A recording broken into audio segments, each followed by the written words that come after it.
정말 짧게 본다고 해도 1년일 거예요. 내지는 그 이상이에요. 대부분의 일들이. 그 상황에서 어떤 일이 벌어지고 있냐면요. 지금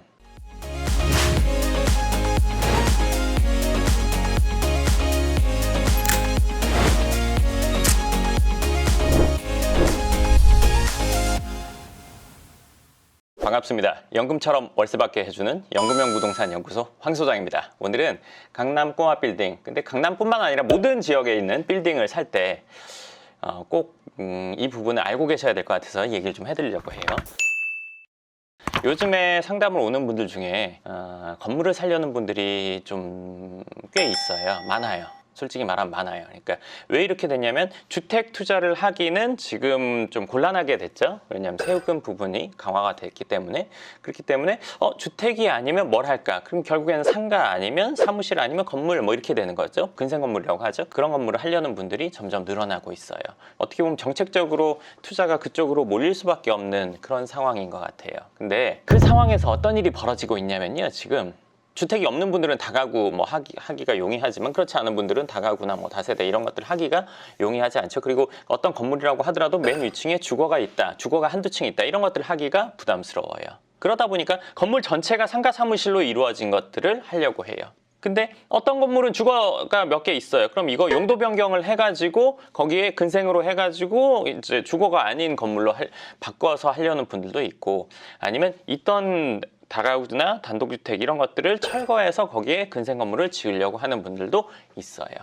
어떻게 보면 판이 바뀐 거죠. 근생이나 상가 사무실 쪽으로 바뀌었어요. 이쪽으로 가야 되는 상황이에요. 근데 많은 분들이 이거는 투자를 많이 해봤지만 이쪽 투자를 해본 분들은 이쪽 투자했던 분들보다 훨씬 더 적단 말이에요. 그러니까 이거 해도 되나? 내가 기준이 없는데 잘 모르겠는데 알아보기도 하고 뭐 고민하기도 하고 뭐 이런단 말이에요. 근데 제가 오늘 이 상황에 있는 분들한테 얘기해 드릴 내용이에요. 뭐냐면 근생을 찾다 보니까 사람 보는 눈이 다 똑같다고, 위치 좋고 건물 멋있는 건 너무너무 비싸단 말이에요. 강남뿐만 아니라 모든 지역에 그렇단 말이죠.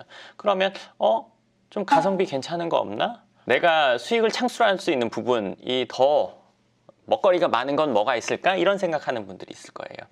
그 말인즉슨 오래된 건물을 사서 리모델링 하거나 아니면 오래된 건물을 사서 철거해서 짓거나 이쪽을 생각하는 분들이 있단 말이에요. 근데 이것도 생각해 보셔야 되는 게요. 내가 리모델링 하거나 건축하는 데 들어가는 비용이라는 걸 한번 생각해 보셔야 돼요. 그 비용이라는 게 딴 게 아니라 내가 신경 쓰고 거기에 예를 들어서 일을 보고 이런 것들에 대해서 한번 생각해 보셔야 될 것 같아요. 뭐 하여간 그거는 부차적으로 다음번에 얘기해 드릴게요. 어찌됐건 리모델링 하거나 건축을 하려고 하는 경우에 이거다 하고 감이 오는 경우가 드물단 말이에요. 특히나 내가 이 분야를 처음 왔기 때문에 감이 오기란 참 어렵죠.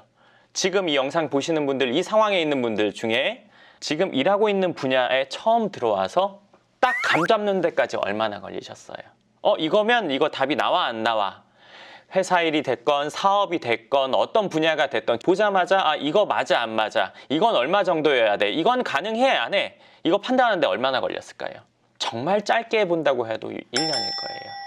내지는 그 이상이에요. 대부분의 일들이. 부동산 역시 이 새로운 분야에 대해서 감이 오기란 쉽지 않단 말이에요. 혼란스러워요. 그렇기 때문에 그런 분들이 저에게 상담을 오시는 건데, 하여간 혼란스러운 와중에 계속 보다 보면 어떤 일이 벌어지냐면 내가 근생을 꼭 해야 되는데 이 틀 안에 딱 들어가게 돼 있어요. 근데 근생을 하기에 정말 위치 괜찮다 생각하는 것들은 가격이 높으니까 가격이 좀 낮은 걸 찾다 보면 어떤 일이 벌어지냐, 근생 위치라고 하기엔 좀 그렇긴 한데 될 것 같기도 한 그 아리까리한 물건들을 보게 돼요. 메인 상권이 있으면, 메인 예를 들어서 상가 사무실이 되는 곳이 있으면 요 정도 좀 예를 들어 한 골목 정도 들어간 데까지 괜찮은데 한 두 골목, 세 골목 들어간대. 근데 주택가인데 조금 될 것 같기도 하고 안 될 것 같기도 하고 아리까리한 위치에 있는 건물을 보게 돼요.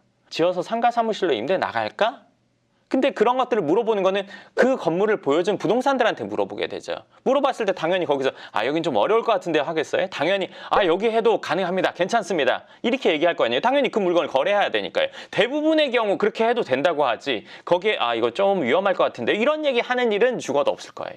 왜? 그 물건 왜 소개했는데요? 팔려고 했죠. 그리고 뻔히 이 사람 근생하려고 하려고 하는 걸 알고 있는데 그거 얘기했다는 거는 당연히 이거를 팔기 위해서 필요한 얘기를 한다는 거지, 파는데 불필요한 얘기 하진 않을 거예요. 그건 누구나 그럴 거예요. 자, 근데 그거 만약에 철거하고 지었다. 임대 관리에 대해서 이 부동산에서 임대 나가는 거에 대해서 이 부동산에 책임져 줄까요? 나가면 좋고 안 나가면 말 걸까요? 당연히 후자예요. 안쪽에 건물을 지어서 상가 사무실이 나가는 걸 보장을 해준다? 책임을 져준다? 그렇게 해줄 사람은 아마 없겠죠. 위치가 확실하지 않은데 그걸 책임져 준다? 그렇게 되기는 어려울 거예요. 주거로 주변이 다 이루어져 있는데 여기에 근생 상가 사무실을 지어놓고 임대가 안 나가는 시점이 분명히 올 거예요. 지금 건축이 강남 기준에는 이런 위치에 지금 짓고 있는 것들 제가 지나가다 좀 보거든요. 이거 분명히 어려움이 올 거예요. 다 지어지는데 지금으로부터 뭐 올해 웬만하면 지어지는 것들이 있을 거고 내지는 뭐 내년까지 가는 경우도 있을 텐데 안쪽에 계속 지어지다 보면 분명히 근생 건물의 옥석 가리기가 반드시 와요. 부동산이라는 거, 특히 건물이라는 걸 한 번 사가지고 1, 2년 만에 팔진 않거든요. 5년, 10년 대부분 가져가요. 10년 이상 가져간단 말이에요. 특별한 경우 빼고는요. 제가 목소리가 커지고 빨라지는 게 그 부분 참 답답해서 이렇게 얘기를 하게 된 거거든요. 그 시점에 와서는 이거는 옥이 아니라 돌이란 말이에요. 거기에다가 지어놓고 멋있게만 지어놓으면 되겠지? 그렇지 않단 말이에요.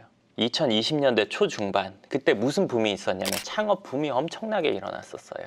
프랜차이즈도 우후죽순 엄청 많이 생겼었고 요식업 프랜차이즈들이 많이 생겼었어요. 그때 어떤 일이 있었냐면 각 지역에 각 블록마다 먹자골목이 있단 말이에요. 강남이라고 치면 예를 들어서 선릉역 인근이 있고 강남역이 있고 그리고 뭐 가로수길 있고 뭐 여러 가지 그 먹자골목이 있죠. 메인 먹자골목이 있는데 창업붐이 일어나다 보니까 어떤 상황이 벌어졌냐면 이 메인 먹자골목 안쪽 골목으로 매장들이 가게들이 생기기 시작해요. 그리고 안쪽을 넘어서 그 뒤쪽까지 생기기 시작해요. 예를 들어서 10,000명이 모인다고 치면 이 먹자골목에 10,000명이 모이는데 가게가 원래 예를 들어서 100개였어요. 근데 여기 150개, 200개 돼요. 그럼 결국 어떻게 돼요? 나눠 먹기. 여기는 그래도 명맥을 유지하는데 안쪽들은 힘들단 말이에요. 물론 그중에서 되게 열심히 잘하는 가게들은 살아남기도 하는데 결국에는 옥석 가리기에서 여기가 밀리진 않는단 말이에요. 나중에 분명히 곤란한 상황이 올 거예요. 그렇기 때문에 근생 건물을 갖는 것이 가장 중요한 기준이 돼서는 안 되고 괜찮은 건물, 예를 들어 괜찮은 부동산 투자를 하는 게 첫 번째 기준이어야 된단 말이에요. 안쪽으로 들어가니까 규모가 커져. 그래서 엉뚱한 결정을 내리는 경우가 있단 말이에요. 그러니까 우스갯소리로 이런 일 있잖아요. 뭐 아반떼 사러 갔다가 예를 들어서 말 막 듣다가 그랜저 사는 경우. 근데 지금 그랜저 사러 갔다가 예를 들어서 뭐 딜러한테 얘기 듣다가 막 더 높은 차 사는 경우 내가 생각했던 어떤 기준 밖의 결정을 하는 경우들이 생긴단 말이에요. 이렇게 된 결정들이 자동차 같은 경우는 뭐 샀다 바로 팔 수도 있고 1, 2년 타다가 치울 수도 있지만 건물은 그렇게 되기가 어렵단 말이에요. 그리고 옥석 가리기가 되는 시점, 내가 이 건물을 팔아야겠다 하는 시점에는 이거 내가 별론데 하는 그 생각이 들 때는 말이에요. 그러면 그때는 얘가 내가 원하는 가치가 안 돼 있을 가능성이 커요.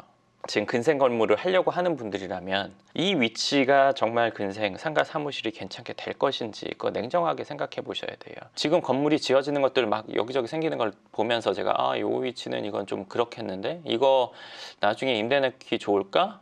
여기 임대료 제대로 받기 힘들 텐데 지금 부동산 시장이 붐인 시기죠. 사실 어떻게 보면 한 4, 5년 전부터 막 올라갔잖아요. 근데 분명히 조정은 어느 정도는 있을 것 같아요. 근데 그 조정에서 어디는 조정을 안 받기도 하고 어디는 조정을 더 받기도 하고 분명히 어딘가는 더 많이 오르기도 할 거예요. 옥석이라는 게 가려진다면 옥은 가치를 높게 평가하고 돌이라는 거는 가치가 낮게 평가가 될 거니까요. 물론 강남을 예를 들어서 제한해서 본다면 전체적으로 여기 강남 지역은 옥이라고 볼 수 있는 뭐 예를 들어서 좋은 지역이라고 볼 수 있죠. 그렇지만 여기에도 편차는 반드시 있단 말이에요. 서울대에도 1등부터 꼴등이 있듯이 마찬가지라고 보시면 돼요. 근데 내가 똑같은 돈으로 괜찮은 입지를 괜찮은 것을 선택하느냐 그렇지 않고 중간을 선택하느냐 아니면 제일 밑을 선택하느냐는 시간 지나서 알게 돼요. 먼저는 알기 힘들 거예요. 이제 처음 이쪽으로 넘어가시는 분들은 예를 들어서 저 같은 경우는 오래 이쪽 지역을 다루기도 했고 거래도 많이 해봤고 지어도 봤으니까 지금 보면 여기는 괜찮고 어디는 안 괜찮다는 거 집원만 보면 알 수 있고 물론 근데 그게 하나 전제가 있어요. 집원만 보면 괜찮다 안 괜찮다 할 수 있지만 중요한 건 그것만 가지고 이 건물을 산다 안 산다는 아니에요. 왜냐? 어떤 입지든 좋다고 하더라도 그 입지를 넘어서는 가격이면 안 하는 거고 이 가치에 근접한 가격이면 할 수 있는 부분이잖아요. 가격을 배제하고 우리가 할 수 있다 없다 할 수는 없어요. 그리고 더 깊게 들어간다면 있던 걸 철거하고 건축을 한다고 치면 이거 설계가 어떻게 나오는지도 반드시 따져봐야 돼요. 그리고 리모델링 한다고 치면 리모델링 비용이나 그리고 리모델링 했을 때 어떤 구조나 임대료가 얼마나 나올지 이것까지도 반드시 따져봐야 돼요. 번지수만 놓고 그러니까 좋다 나쁘다는 할 수 있어요. 그렇지만 이걸 해야 된다 말아야 된다는 따지기는 사실은 어려워요. 네, 그 애매한 상황에 있다면 한번 다시 생각해 보시는 게 좋을 것 같아요. 물론 내가 여러 개를 보다가 나 이 정도에서 결정하고 싶어, 뭐 아니면 이 정도면 괜찮은 것 같아, 적당한 것 같아, 이렇게 생각하고 하시는 분들도 있을 거예요. 건물을 매입을 하는 분들도 있을 거예요. 하지만 10년 이상 갖고 갈 걸 생각하고 나서 우리가 판단해야 되는 거니까요. 그러니까 애매한 상황이 드신다면 한번 다시 원점에 돌아와서 한번 생각해 보시면 좋을 것 같고요.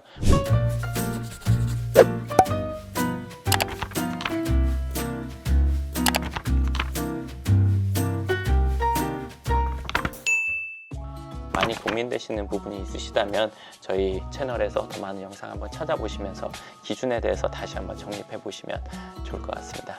네, 그러면 이번 영상 여기까지 하고요. 제가 얼굴이 지금 막 뭔가 좀 막 빨갛빨갛한데 어제 뭐 시술을 좀 했어요. 그래서 좀 이렇게 좀 빨갛죠? 네. 네, 오늘 영상 그럼 여기까지 하고요. 또 다음 영상에서 뵙도록 하겠습니다. 감사합니다.